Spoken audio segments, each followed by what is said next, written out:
اگر چمڑے کے موزے وضو کر کے پہن لیوے پھر وضو ٹوٹ جاوے تو وضو کرتے وقت موزوں پر مسح کر لینا درست ہے،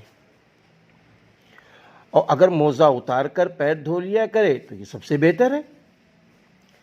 اگر وہ موزہ اتنا چھوٹا ہے کہ ٹخنے موزے کے اندر چھپے ہوئے نہ ہوں تو اس پر مسح درست نہیں۔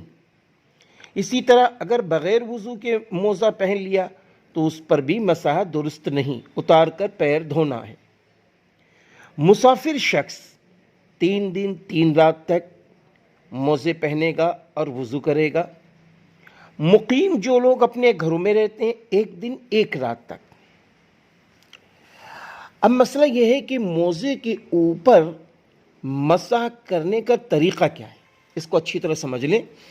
ہاتھ کی انگلیاں تر کر کے آگے کی طرف رکھے، انگلیاں تو سموچی موزے پر رکھ دے اور ہتھیلی موزے سے الگ رکھے، پھر ان کو کھینچ کر ٹخنے کی طرف لے جاوے، اور اگر انگلیوں کے ساتھ ساتھ ہتھیلی بھی رکھ دے اور ہتھیلی سمیت انگلیوں کو کھینچ کر لے جاوے تو بھی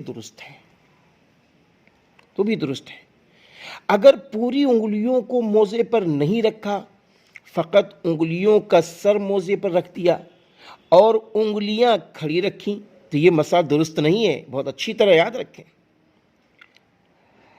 مسح میں مستحب تو یہی ہے کہ ہتھیلی کی طرف سے مسح کرے، اور اگر کوئی ہتھیلی کے اوپر کی طرف سے مسح کرے تو بھی درست ہے۔ اگر کسی نے موزے پر مسح